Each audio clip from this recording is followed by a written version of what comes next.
working in the spirit of Texas. From WFAA-TV, this is News 8 at 6. And if this is the right person, then by all means, he needs to get what he has coming. Dallas apartment house tenants talk about the arrest of a neighbor charged with murdering a 7-year-old Plano girl on Labor Day weekend. Good evening, I'm John McKay. Gloria is on leave. The man Plano police have in custody tonight is 23-year-old Michael Blair. He's being held at the Plano Police Department, and that's where Channel 8's Brad Watson is standing by live with the first of our reports. Brad? Tracy, Plano police say that the one and only suspect in the abduction and murder of Ashley Estell is jailed here at the Plano City Jail. Police got a break because of the desire of some suspects to return to the scene of the crime. The rural site in Collin County, where 7-year-old Ashley Estell's body was found, is where the search for her ended September 5th. But it's also where police started their intense focus on 23-year-old Michael Blair of Dallas. Officers who returned to the site last Friday saw Blair driving by slowly. He was questioned. In fact, he was questioned on the day that we observed him. And that initiated and started the development of both information and evidence from our point of contact on Friday afternoon. Police searched Blair's car and took hair samples from him with his permission. A lab analysis found strands of Ashley's hair were indistinguishable as those found in Blair's car. The lab report also found that a clump of hair found by police at Jack Carter Park in Plano were the same as Ashley's hair and Blair's. Based on the physical evidence, police, who kept Blair under surveillance since Friday, arrested him at this Plano motel where he stayed the past 2 days. Blair is jailed without bond on a capital murder charge. Blair's arrest closes off another phase of a horrible crime that shocked not only Plano, but the Dallas-Fort Worth area and the nation. Tuesday night, the Fox Network show, America's Most Wanted, featured a segment on Ashley Estell, the happy 7-year-old who liked to dance and play. The abduction and murder of an innocent child leaves indelible pain. Lived in Plano for about 22 years. I'm not aware of anything that has touched the heart and soul of our city as this particular incident. You have to continue to reinforce to your kids there are people out there who may hurt you and who want to hurt you, and as a stranger you need to be wary of that and stay away from it. What will undoubtedly anger many people is that Blair is on parole for 1988 convictions for burglary and indecency with a child. We'll have more on Blair's background in a few minutes, but first, Channel 8's Alan Berg is over at Carpenter Park in Plano, where Ashley Estell was abducted on September 4th, and Alan has a reaction from over there. Alan? Brad, behind me is the playground where Ashley Estell was last seen. Her parents were watching Ashley's brother play soccer about 50 yards away. It was a Saturday, the park was full, and that's one reason the abduction was so unsettling to parents here. This afternoon, the Gupta family came to play, but could not escape the ever-present reminders of tragedy. A measure of peace has been lost in Plano, and parents have changed as well. Normally I would just drop them off and maybe sit inside and read the newspaper or something, but this time I'm here. Things happen so quickly, as what happened with Ashley, that we all just have to be really careful and just keep an eye on him regardless of where we are. I would never let him go more than 15 feet maybe from me now. I used to take my eyes off him for a few minutes, but I would never do that anymore. In one part of the park, Little League baseball games are underway. In another part of the park, soccer practice. And as the kids play, the parents are watching ever so close. Reporting live in Plano, Alan Berg, Channel 8 News. John? All right, thanks a lot, Alan. Appreciate it. Michael Blair went through the revolving door of the Texas prison system. Channel 8's Robert Riggs, who has investigated corruption in the state parole system for the past year, joins us in our Austin newsroom with a live report. Robert? John, there's a tragic, all too familiar ring to the story. It's another scandalous case of a convicted felon getting out of prison early. Suspected child killer Michael Blair received early parole despite a record of making trouble in the prison system. Blair spent less than 18 months behind bars on a 10-year sentence for sexually molesting a girl after breaking into her Dallas home. He was among 43,000 prisoners paroled in 1990, an all-time record high according to the parole board. The administration of then Republican Governor Bill Clements used the parole board as a relief valve for prison crowding. Feeling pressure to release 150 inmates a day, the board routinely rubber-stamped parole for hundreds of violent inmates. I think that the parole board members and the policymakers sign so many death certificates and have so much blood on their hands. It's pitiful. I would like to see them tried for every rape and every murder committed by every parolee. The board considered Blair's case 1 year early to build up a backlog of inmates who could be quickly released.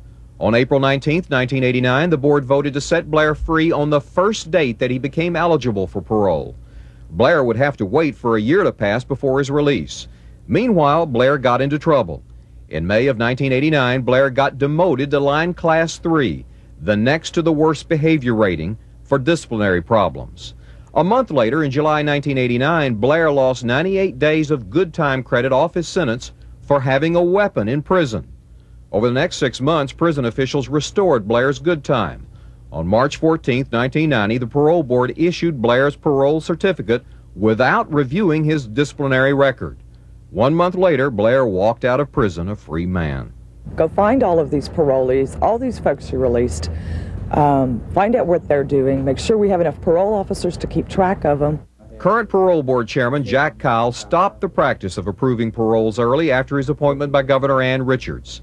Kyle says he is absolutely amazed at what happened under the previous Republican administration and that it should have never been allowed to go on. News 8 has also learned that the parole board put conditions on Blair's parole to abstain from drinking and take basic education courses. But the board did not require the convicted child molester to attend sex offender counseling. Tracy. Okay, Robert, thank you. So who is Michael Blair? He's been living an unassuming life in North Dallas in an apartment he shares with his employer. Channel 8's Vince Patton talked with people in the neighborhood. Residents at Whisperwood Apartments knew something was up on Sunday. They saw police officers watching the parking lot all afternoon. Soon after, Michael Blair moved out of the apartment he shared with his employer. Roommate Kenneth Lancaster first told us through the door of his apartment that he had asked Blair to leave. Later, he said Blair left on his own due to all the surveillance. While Lancaster didn't want to go on camera, he did want to share one thought about the case. Guilty, hang him. If he's not guilty, don't destroy his life. And don't be destroying the life of the people that he worked for and stuff. I really feel for the parents, you know, because a child's life has been snuffed out, and was about 7 years old, and it hadn't even begun yet. Neighbor M.L. Gray, his wife Mae Finch, and other residents say Blair had a hot and cold personality. Sometimes he'll see you, he'll speak to you. Maybe the next time he see you, he doesn't speak to you.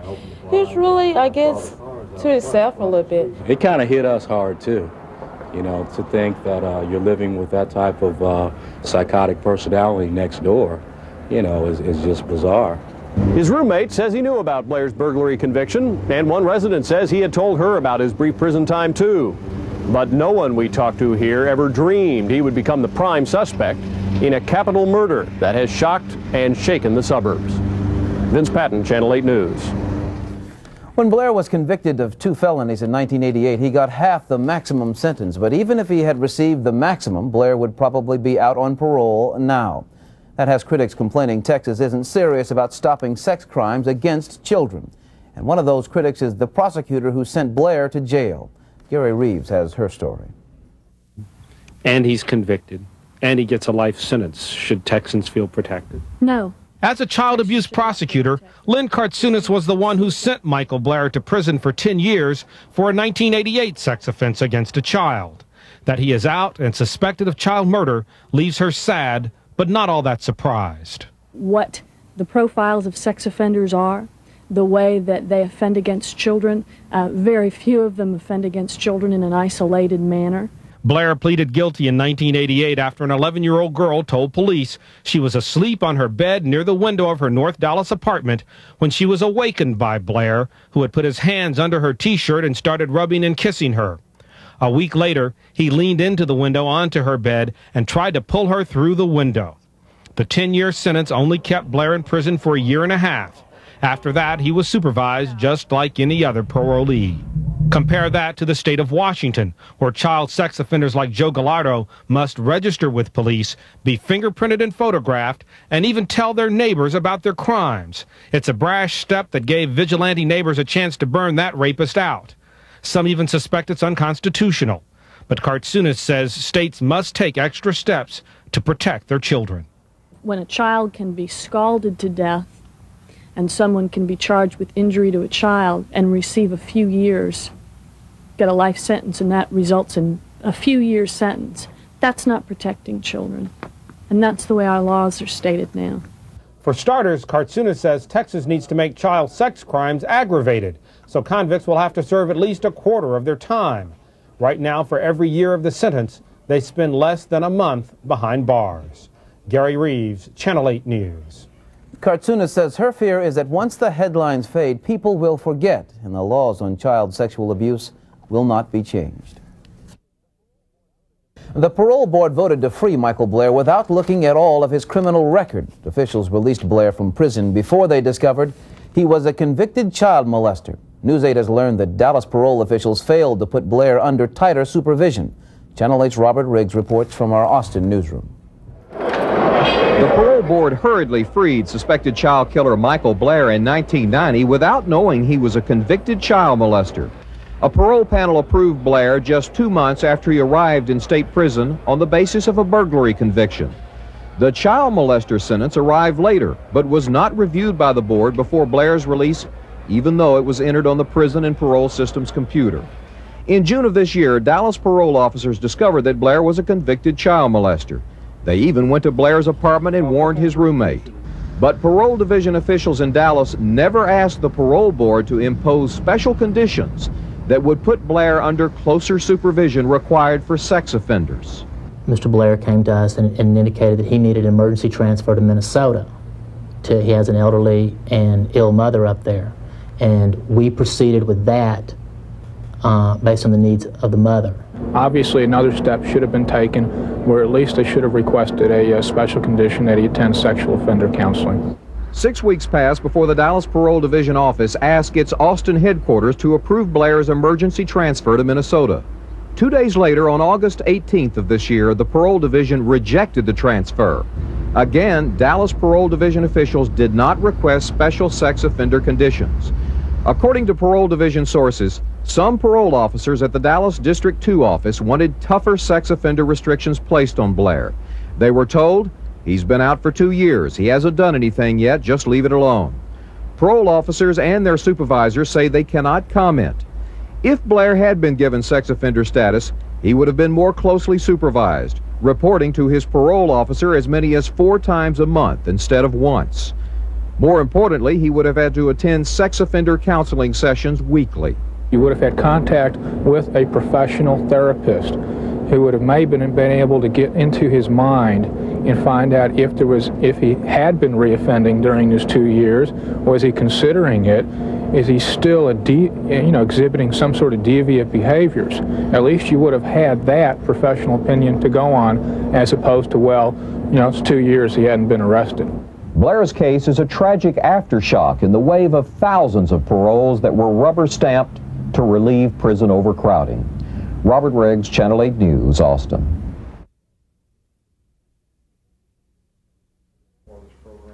The Texas Board of Criminal Justice warned prison inmates it plans to permanently take away good behavior time to punish troublemakers.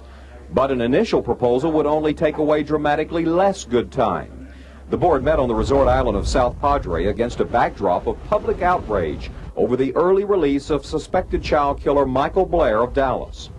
During 14 months in state prison for child molestation, Blair got punished for 4 major disciplinary infractions, including possession of a weapon, and 9 minor infractions.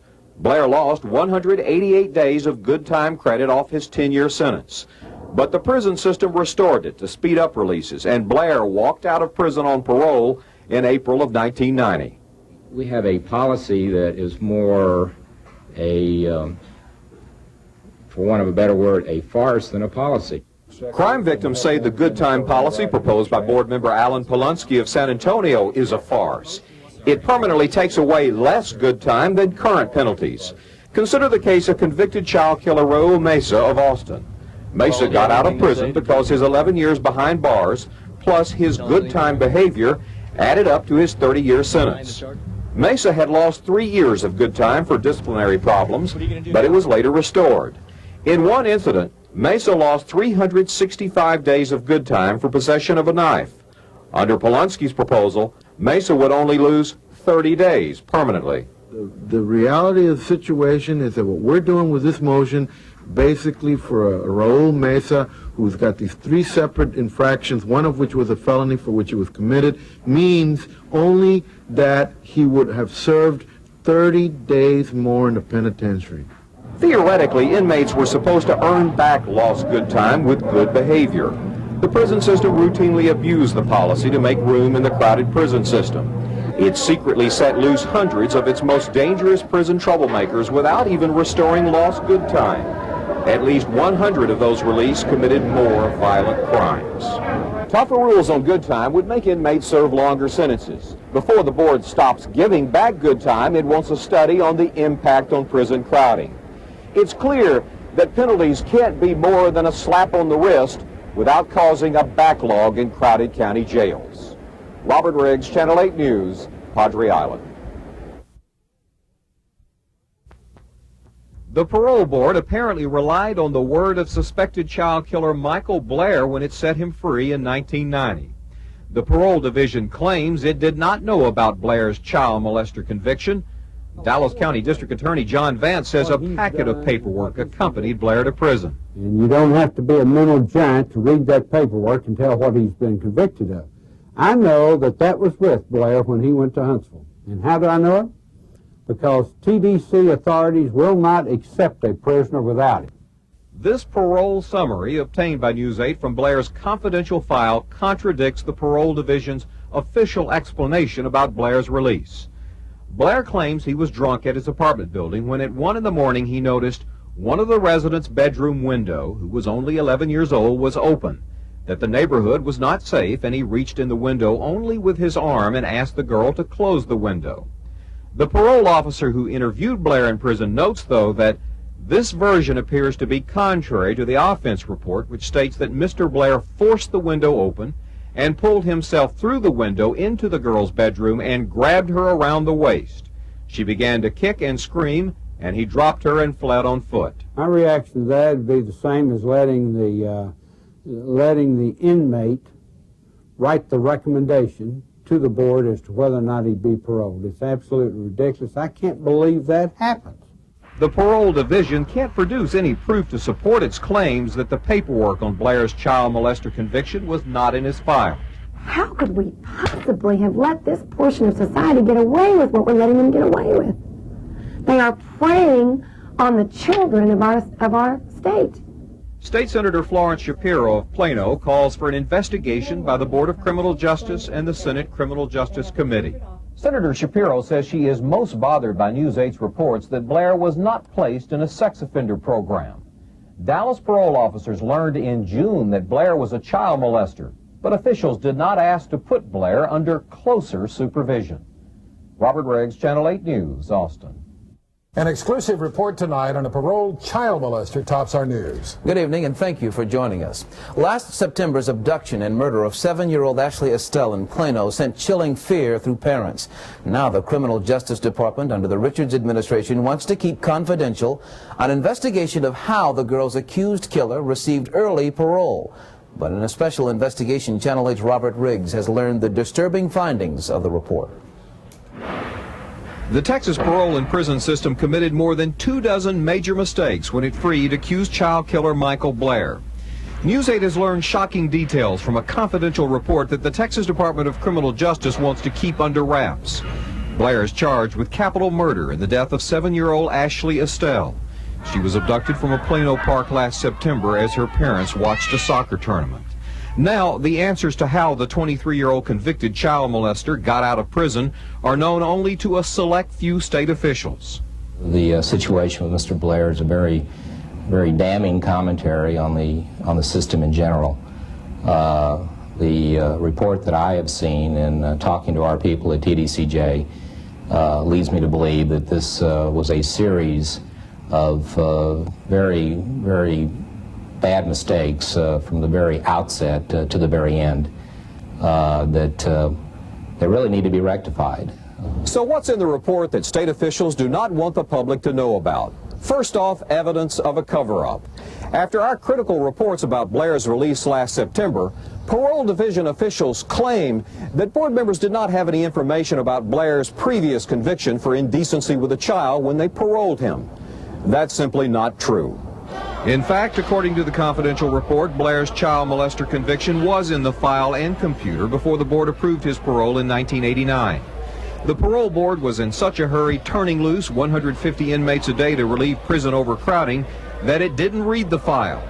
Instead, a pair of board members based their yes votes on a 2-page case summary faxed to their office. It expressly noted Blair was a convicted child molester. It was a cover-up. They tried to blame it on the other agency, whoever made the arrest report out. It was just a farce. Chris Kustabardis is a parole officer that works in the Dallas office that supervised Michael Blair. He says the agency has been more interested in protecting itself from negligence charges than in protecting the public. The Criminal Justice Board's attorney claims the report is not public information. We are concerned that quite a bit of the report is made up of extrapolations from parole records. Parole records are made confidential under state law, and we have to ask the Attorney General's office what to do. In my own opinion, I would say that very little, if any, of that report should be kept confidential. Many of the problems stem from the previous Republican administration of Bill Clements. But the confidential report on Blair's parole also shows a major breakdown during the administration of Democratic Governor Ann Richards. Robert Riggs, Channel 8 News, Austin. News 8 also has learned that a parole officer had received child molester allegations against Blair, but failed to report it to police. The father of Ashley Estell called on the governor today to release results of an investigation. He wants to know how his daughter's accused killer got out of prison early. And there was reaction today to News 8's report that 24 mistakes led to Michael Blair's early release. Channel 8's Robert Riggs reports Blair was back in court today. The story of how the accused killer of 7-year-old Ashley Estell slipped through the criminal justice system remains under tight wraps.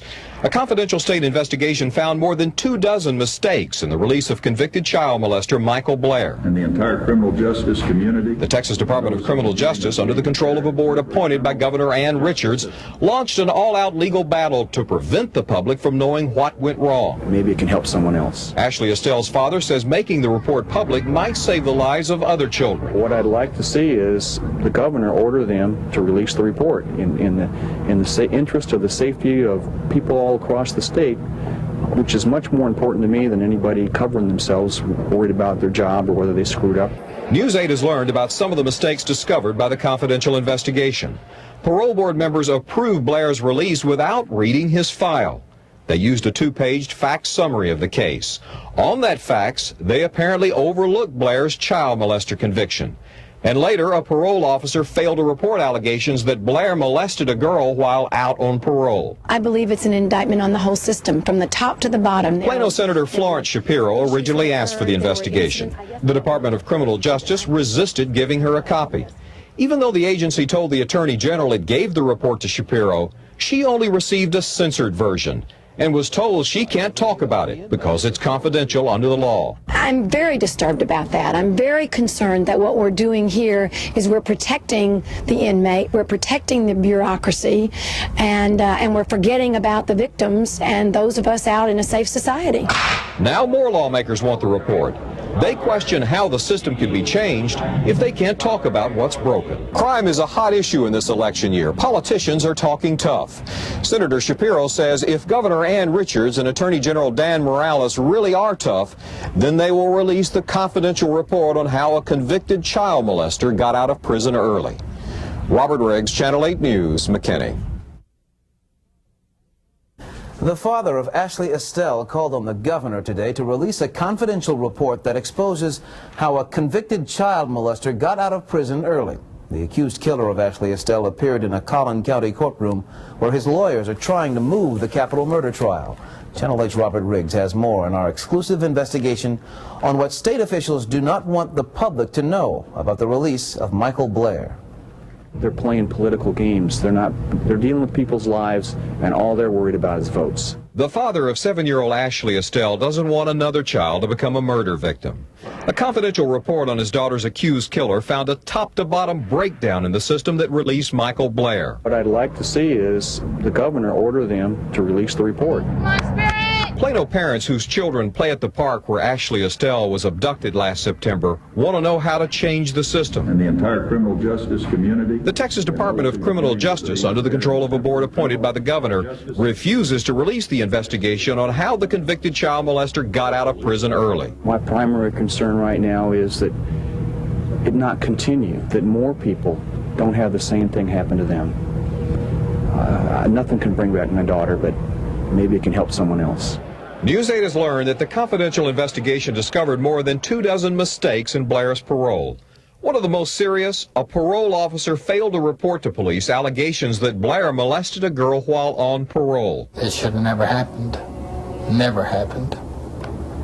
And the only problem is it's going to happen again to some other parents. Chris Kustabardis works in the Garland parole office that was supposed to keep an eye on Michael Blair. But News 8 has uncovered a disturbing pattern of criminal allegations against the parole officers who were once responsible for Blair's case. Blair's most recent parole officer was arrested last month for tampering with government records. A second parole officer was convicted of selling cocaine outside a Dallas school. A third quit after being accused of selling less stringent reporting requirements to parolees. A fourth was arrested for extortion and bribery. What kind of guidance is he getting when the people who are guiding him have been arrested, been charged with falsification, been put on probation, one selling drugs? You cannot put a whole lot of credence into the system like that. For years, officials have been able to outright lie about the release of dangerous criminals like Michael Blair.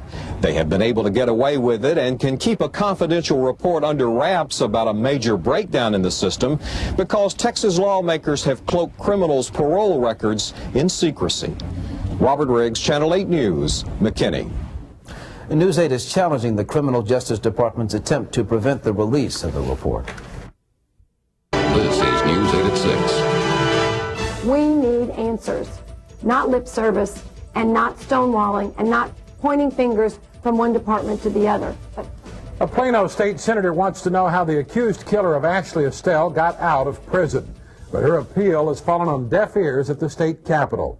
A News 8 investigation 3 weeks ago discovered state officials made more than 24 mistakes in paroling convicted child molester Michael Blair. Blair is charged with capital murder in last September's abduction of 7-year-old Ashley Estell from a Plano park. Channel 8's Robert Riggs explains state officials want a confidential report about Blair kept under wraps. My impulse is that everything always ought to be public. Last week, Governor Ann Richards said the parents of Ashley Estell had a right to know how the 7-year-old girl's accused killer got out of prison early. Yet the Texas Department of Criminal Justice under Richards' administration continues its all-out fight to keep an investigation of Michael Blair's parole secret. News 8 learned that the convicted child molester served only 18 months because parole board members, among other mistakes, did not even read his prison file. Now, the governor's spokesman says she wants the findings made public, but is bowing to lawyers who claim it contains confidential parole information. Crime victims groups are outraged. Where is this hands-on type governor? Where is this great crime fighter of the year? We don't want talk. We don't want sound bites. We want action. The parents of Ashley Estell met with parole officials last week expecting to hear how Blair got out of prison. At the last minute, the parole system's lawyers backed out of telling Dick Estell about the report. According to the governor's office, they are concerned it could open up a lawsuit against the state for negligence. I am very fearful it was a dog and pony show in hopes that that would allay some of his concerns. It didn't do that. It didn't allay his concerns at all. In fact, if anything, it heightened his concerns, his problems, his desire to know more. What are they covering up? Why won't anybody tell me what's going on? The Richards administration refuses to give Plano Senator Florence Shapiro anything more than a short, censored version of the report. Shapiro originally called for the investigation. If Shapiro releases that report, she says officials threaten legal action, claiming it's confidential under the law. The Richards administration has in effect passed the buck to Attorney General Dan Morales for a ruling on whether to release the report. Crime victims groups say it's another example of the system being more concerned about the rights of criminals than their victims. Robert Riggs, Channel 8 News, Austin. And the Governor's Board of Criminal Justice meets in Dallas next Thursday. Senator Shapiro and Plano citizens plan to make personal appeals for the board to release its files. This is the News 8 Update. I think it is inexcusable that an aggrieved family would have to wait as long as they had to wait in this instance for the facts and for the truth. The Texas Attorney General gives the parents of Ashley Estell the answers about how her accused killer got out of prison early. The release of a confidential investigation tops the update. Public outrage stemming from News 8's investigation of the parole of convicted child molester Michael Blair helped force release of the report. In a precedent-setting victory for crime victims, the Attorney General ordered criminal justice officials to make the report public in response to an open records request by Channel 8's Robert Riggs. Tonight, Robert reports from our Austin newsroom about the report's disturbing findings. The accused killer of 7-year-old Ashley Estell told his parole officer he was the primary suspect in her abduction and murder last September. But officials did not take action to revoke his parole. The investigation of convicted child molester Michael Blair found 34 such major mistakes in handling his parole. Blair even told his parole officers he participated in the search after the young girl disappeared from a Plano park. Yet parole officers did not tell police Blair might be a suspect. The Texas Department of Criminal Justice kept those shocking findings under wraps for 4 months and stonewalled release of the report. I think attempts by public officials to conceal wrongdoing or to conceal mistakes with regard to these types of cases can only breed contempt and disgust for the operation of state government. Texas Attorney General Dan Morales ruled that the Blair investigation should be made public under the Open Records Act. Morales' opinion says the rights of law-abiding citizens take priority over the rights of inmates and possible embarrassment to public officials. The investigation by the Criminal Justice Department's Internal Affairs Division found that at the time of Blair's parole approval in 1989 and release in 1990, the system was under tremendous pressure to release huge numbers of inmates to relieve prison overcrowding. Among major findings, the system did not enter Blair's child molester charge in computer crime records or his main parole file. Thus, it did not identify Blair as a sex offender for treatment and counseling while in prison.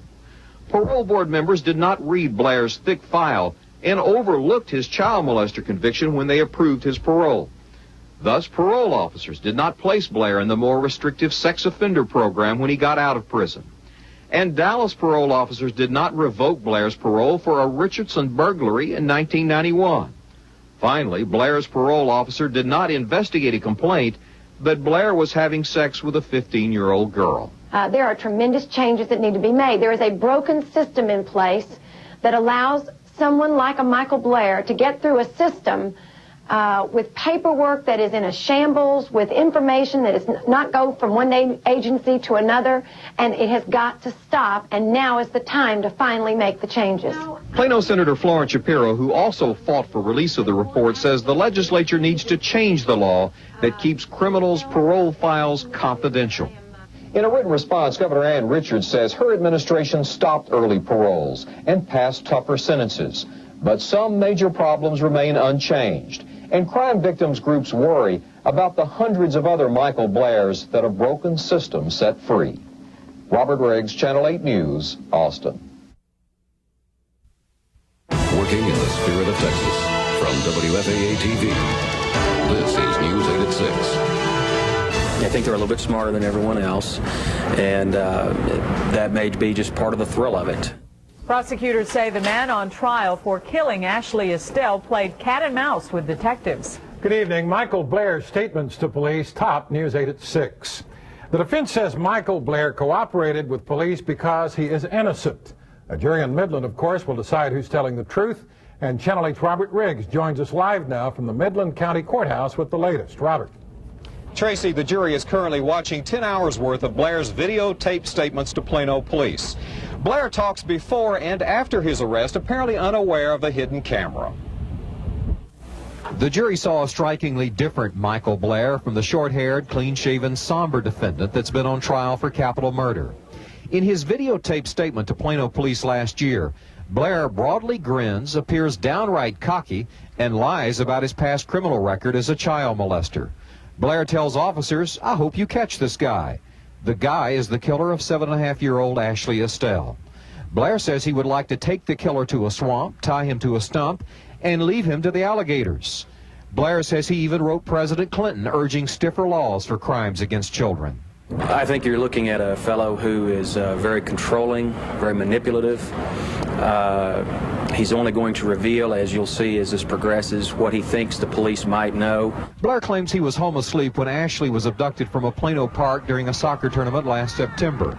The next day, after spending Sunday morning at a topless bar, Blair says he heard about the search on a Christian radio station and signed up to help. Blair first talked with the police 6 days after the abduction. He was spotted driving on the lonely dirt road where Ashley's body was dumped. A detective apparently playing the role of good cop tells Blair that in his 17 years of experience, bad guys never return to the scene of the crime. Blair corrects the officer, saying, "It's a 50-50 chance of return. I watch movies and the news." We have learned that Blair wants to take the stand in his own defense. Short of that, his lawyers say that they think by showing the jury all of these tapes, the jury will conclude that Blair had nothing to hide. But prosecutors say the jury will eventually see Blair explode in anger when confronted about molesting his sister. Tracy? Robert, do you have any indication yet as to when all of this might go to the jury? It had appeared that it might go as early as Wednesday. Now that the defense has introduced these 10 hours of videotapes, many of which drawn on with idle conversation by the detectives who are apparently trying to stall Blair while they're searching his car. They'd gotten a consent to search his car, and also trying to win over his confidence. These tapes drag on and on. The jury has decided to stay here working until 9 tonight. Gloria, Tracy. All right. Thank you very much, Robert. Locally, convicted child molester Michael Blair took the stand today in his own defense. That unusual move came just before the defense rested its case. Pre-trial publicity placed the trial in Midland, and that's where Channel 8's Robert Riggs is now with the latest. Robert? Gloria, Michael Blair spent only a brief 15 minutes on the witness stand. The jury saw two extremely different sides of Michael Blair, one in person, the other on a police videotape. On the stand, Michael Blair's soft-spoken demeanor sharply clashed with his angry and cocky videotape statements to police last year. "Did you kill Ashley Estell?" Blair's attorney asked. Blair repeatedly answered, "No, sir," to numerous variations of the question on who killed the 7.5-year-old second grader. Collin County prosecutors spent just 5 minutes on questioning Blair, focusing on his criminal record as a child molester. Maybe they knew, like we've known all along, that he didn't do it. They can't prove it. They're trying him on his past. They're not trying him on this offense. Earlier, the jury finished watching 10 hours of Plano police interviews with Blair made before and after his arrest last year. He appears to crack when caught lying about sexually molesting his 6-year-old half-sister when Blair was just 16. Police pressed Blair on where he was when Ashley was abducted from a Plano playground last September. A detective urges, "Tell the truth, cleanse it out, let it come out of you." Blair momentarily doubts his innocence, saying, "I don't know if I was there. I do not know at this point. I just do not know." But Blair pauses and reverts to his earlier denials. The hour-and-a-half-long interrogation ends with detectives saying, "You're stepping off into a dark hole, Michael. Heaven help you." Assistant Collin County District Attorney Brian Clayton just walked out of the courthouse, and this is the first opportunity we've had to talk to you about the case today. Why did you just take 5 minutes to try to question Michael Blair? Well, Michael Blair had about 10 hours to tell his side of the story on a videotape. I think the jury had a good chance to form their opinions about him. All of the questions as to his whereabouts on Saturday, September the 4th, were addressed by the police officers interrogating him. They caught him in several comments that we feel like we've been able to disprove, and I just didn't see a point in it. And at the end of that videotape, it appears he was on the verge of confessing. Is that the way you read that? I think it can be read that way.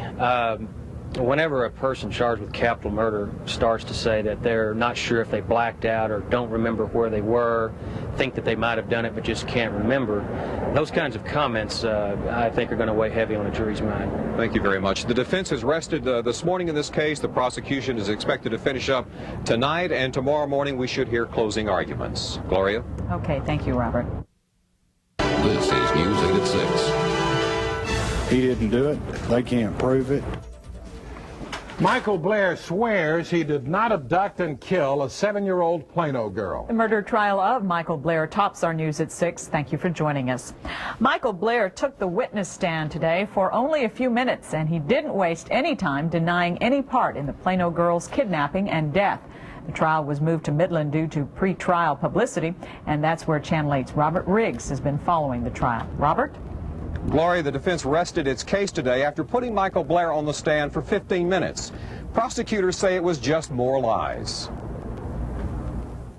The jury saw two strikingly different sides of Michael Blair. On the witness stand, the convicted child molester somberly denied killing 7.5-year-old Ashley Estell. The prosecution's hair and fiber evidence points to Blair as the abductor of the second grader from a Plano playground during a soccer tournament last September. For 10 minutes, Blair answered, "No, sir," to a string of questions from his attorney, including, "Did you ever see her? Did you ever have her in your car? Did you take her anywhere?" Collin County prosecutors only spent 5 minutes questioning Blair, mainly about his record as a child molester. He told his story over and over. He's consistently denied that he did anything other than the tail end of the last videotaped interview. I really didn't want to give him an opportunity to concoct any further tales or explanations of his whereabouts. On 10 hours of police videotape, the jury saw a cocky, defiant, angry Michael Blair caught hiding his criminal past. Shortly after midnight on the day of his arrest, Blair appears on the brink of confessing. Blair sits with his arms and legs tightly folded. Detectives poke holes in his alibi. Suddenly, Blair asks if hypnosis might help recall where he was when Ashley was abducted. Blair admits, "I don't know if I was there. Maybe I blacked out. Maybe I was there. I feel lost because I don't know. To my belief, I was home." A detective pleads, "It's an evil inside you. You've got to get rid of it." Blair turns quiet, regains his composure, and claims he's innocent. The hour-and-a-half interrogation ends. He never said, "I did it." He will not say that because he didn't do it. They couldn't get him to say it. Y'all sit down and go through what he went through and see if you don't get a little bit confused and troubled after 24 hours and say, "I don't know what I said." Blair started to crack when detectives caught him hiding sexual assaults against his half-sister. Blair admits that as a teenager he molested his 6-year-old sibling for 2 years, saying, "I wasn't good with girls. I was learning about sex." The prosecution plans to wrap up its case tonight. The jury should hear closing arguments tomorrow morning. Gloria? Robert, isn't it kind of unusual for defense attorneys to let their client testify in court like this? What prompted the testimony? Well, Michael Blair, according to my jail sources, insisted on testifying, and his attorneys now say that they wanted the jury to hear Blair tell the jury that he was innocent. But the jury also heard some very damaging admissions from Blair in that videotape statement to Plano police.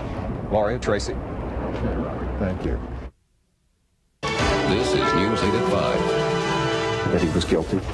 If it took that short, I thought it'd take that long to elect a foreman. So they must have felt the same way. Ashley Estell's father expresses surprise at the swift work of a Midland jury. It took just 27 minutes to convict Michael Blair of murder. Good afternoon, everyone, and thank you for joining us. The convicted child molester and murderer could receive the death penalty for killing 7-year-old Ashley Estell last September. Channel 8's Robert Riggs has been following the Midland trial and joins us now live. Robert? Gloria, prosecutors told the jury that Michael Blair is a lowly troll who committed murder. An alternate juror says Blair's own testimony helped to quickly confirm his guilt. Michael Blair's criminal record as a child molester and strong evidence apparently made the jury's decision easy. In just 27 minutes, the jury weighed more than 2 weeks of testimony to find Blair guilty of capital murder. Collin County prosecutors tearfully urged the jury in closing arguments not to forget 7.5-year-old Ashley Estell. Members of the jury welled up in tears as they stared at the vibrant second grader's photograph one last time. The verdict brought some relief to Ashley's grief-stricken mother, grandparents, and father. Dick Estell plans to fight for tougher penalties for sex offenders. I'd like to find out a little more about what's happened with the parole board, what changes have been made, if any. I'd still like to understand why the same people are in there that caused a lot of these problems. News 8's revelations that Blair got out of prison early for molesting another girl triggered a public outcry.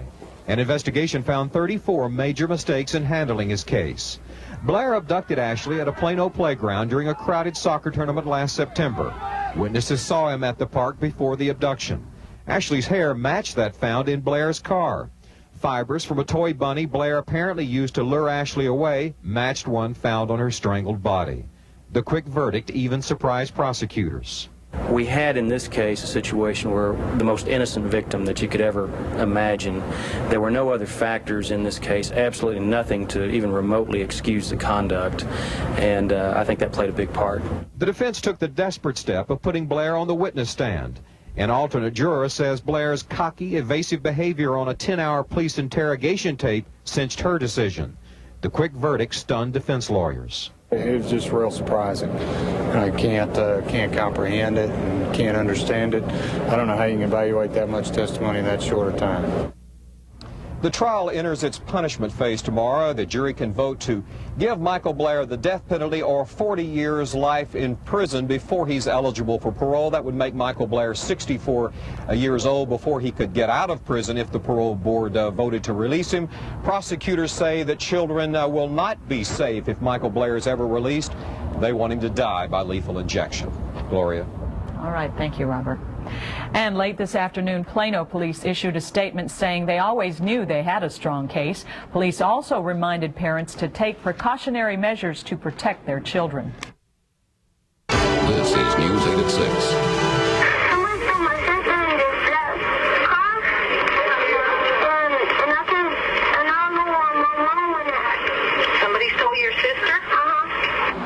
A frightened young girl calls 911 moments after her sister is kidnapped. Tonight, a suspected child molester is behind bars. While on the same day, a convicted molester is found guilty of murdering 7-year-old Ashley Estell.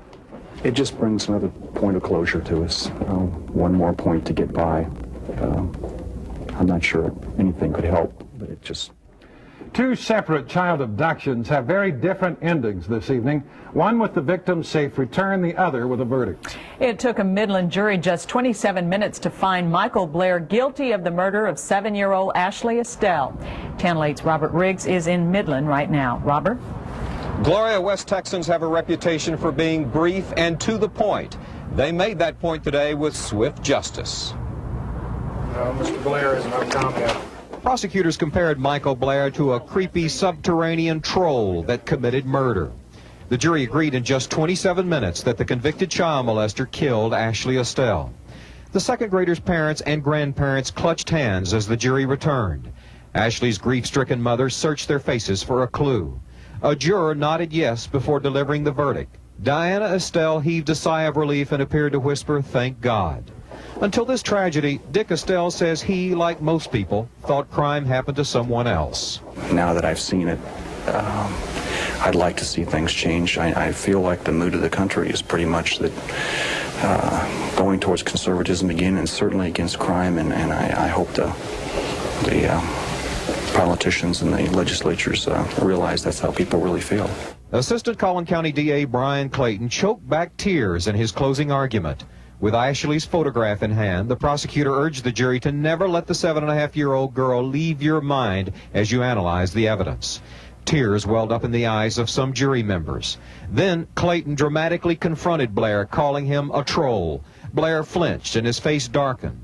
Blair committed the murder while on early parole in a scandalous release from prison marked by 34 mistakes. We've taken the killer off the street, for one thing, and I think served notice that this type of proceeding will be available for anyone else that makes a conscious decision to engage in this type of conduct. Blair abducted Ashley from a Plano playground during a bustling soccer tournament last September. His obsession took him back to the scene of the crime where Ashley's body was dumped and led to his arrest. 10 hours of videotaped interrogations by Plano police made the verdict easy, according to an alternate juror, especially when Blair lied about raping his 6-year-old half-sister for 2 years. His little sister was a big point. What did you think about that? Well, maybe want to get up and slug him. The short deliberation stunned the defense. Now they will argue against death by lethal injection for Blair. Well, we try to save his life. And then we'll do what comes next after that phase of the trial. The jury also has the option of sentencing Michael Blair to 40 years in prison before he's eligible for parole. Prosecutor says that means that Michael Blair could still get out when he's 64 years old and kill again. When the punishment phase starts tomorrow, they'll ask the jury to give Michael Blair the death penalty. Channel 8's Anna Martinez is standing by live in Plano with reaction there. This case has become a catalyst for passing tougher sex offender laws. Anna? Robert, children are playing soccer, practicing soccer in a much more carefree manner than they have in a long time here in Carpenter Park. The mood in Plano in general is much less tension-filled than it's been in the years since Ashley Estell was taken.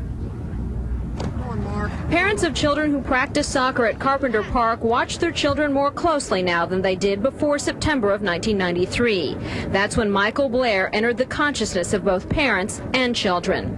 Concern over child abduction has affected what these parents let their children do, where they let them go, who they let them talk to. For all of us, you know, we still can't let our guard down. You know, our kids could still be victims if we did. But, you know, for the family, I'm really glad that, you know, for them, that at least maybe they can start to put this behind them to some extent. A lot of the little sisters and brothers used to play over there, and now people don't let them. You just can't let your kids out of your sight. We try to cover. Plano police, who say they felt confident the prosecution would win all along, also reinforce the message to parents and children to be on their guard always. One more outside.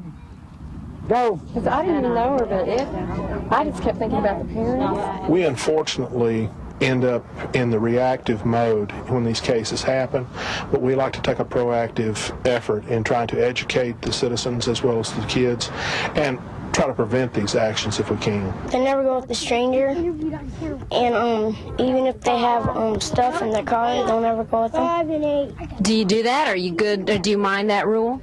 Mm-hmm. Why? Because I don't want to be taken. Those are somber thoughts for such young children, but police say the sad fact is they are facts of which young children need to be very much aware these days. I'm Anna Martinez reporting live in Plano. Back to you, Tracy and Gloria.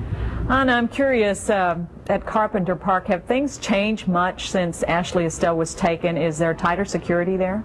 Police tell us that initially, after the incident happened, they indeed did step up security here. The Soccer Association here made a point of hiring off-duty officers, and police themselves also came on duty to patrol the area. The other thing that has happened is that you see many more parents watching children. Parents told us that as many children as there are out here practicing any given day, about half as many parents are here. So that's a lot of people, each one of them paying very close attention to anybody who comes into the area. Back to you. Okay, thank you, Anna. And we are joined now by State Senator Florence Shapiro, who has proposed tougher laws to keep sex offenders from doing more harm. Thank you for joining us this evening. Thank you. How would your proposals help a case like Ashley Estell? Well, we plan to have much stricter laws as it relates to sex offenders in all areas, from the time that they are put into the system to the time they are released from the system.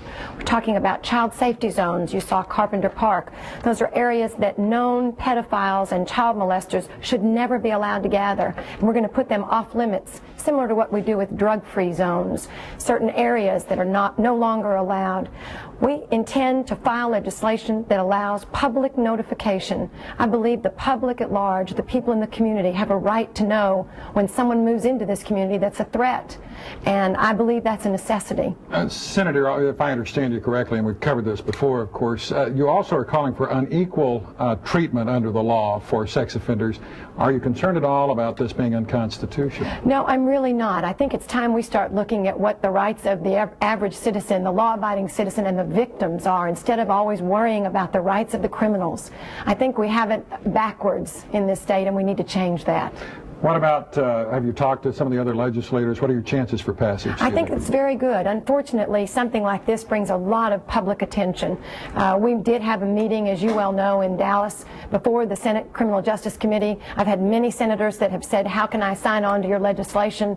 This is a tragedy that occurred in Plano that I hope we can avoid at all costs, and we've got to focus on this most heinous type of criminal and get them out of our society, at least let the society protect itself from these kinds of people. Senator, thank you very much. We appreciate it. Thank you for joining us. Thank you. A Senate committee approved 5 of Ashley's laws today. The package of bills is named after 7-year-old Ashley Estell, who was abducted and murdered by a paroled child molester here in 1993. Channel 8's Robert Riggs joins us now live from the Austin Bureau with an update on the legislation. Robert? Gloria, 5 of Ashley's bills, including a tough prison sentence, cleared the first legislative hurdle here. Senators started the hearing by watching our special report broadcast last month called The Enemy Among Us. Behind the walls of the Ramsey 2 prison farm, child molesters share their dirty little secret. I'm a sex offender. I raped 3 male children, ages 10 and 11, who were friends of my children and children of my neighbors. After watching News 8's special report, the Senate Criminal Justice Committee quickly passed a 3 strikes and you're out bill against child molesters. The toughest part of the proposed Ashley's law gives habitual child molesters the same prison sentence available for capital murderers. Under the law proposed by Senator Florence Shapiro of Plano, repeat molesters would have to serve 40 years before becoming eligible for parole, and then a 2/3 vote of the parole board would be required to set the offender free. Shapiro read from a convicted molester's letter to urge tougher laws to protect children. Give probation or parole to a sex offender is only letting it happen again and again and again, whether it be now or later. Once a sex offender, always a sex offender. An amendment by Senator Mike Moncrief of Fort Worth extended 3 strikes and you're out to all adult rapists. The committee also approved child safety zones that prohibit convicted child molesters from going near places where youngsters gather or participating in youth programs. But sex offenders in particular can be very manipulative and generally to their own detriment. This just helps the people being supervised that are going to look for wiggle room. It just gives them one less place to look. The committee sent a beefed-up sex offender registration and public notification bill to subcommittee for further study. Shapiro's bill would notify the public about a molester's release by newspaper publication for 2 consecutive weeks, listing the offender's name, conviction, city, street name without the numbered address, and zip code. An interested citizen could write to DPS for more information. But we need new solutions. And I am sure that if this bill becomes law, that Texas will become the standard in sex offender laws. Senator John Whitmire of Houston, who was criticized in our earlier reports for appearing to object to child safety zones, moved the legislation through committee today. The first major bills of Ashley's laws now go to the full Senate for a vote. Tracy? Okay, thank you, Robert.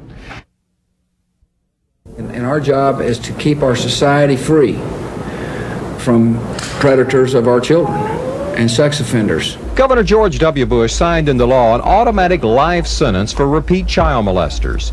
Ashley's laws crack down on the most manipulative and sinister of all criminals. It's a system that let convicted child molester Michael Blair out on early parole to strike again. Blair abducted 7-year-old Ashley Estell from a Plano park during a soccer tournament 2 years ago and murdered her.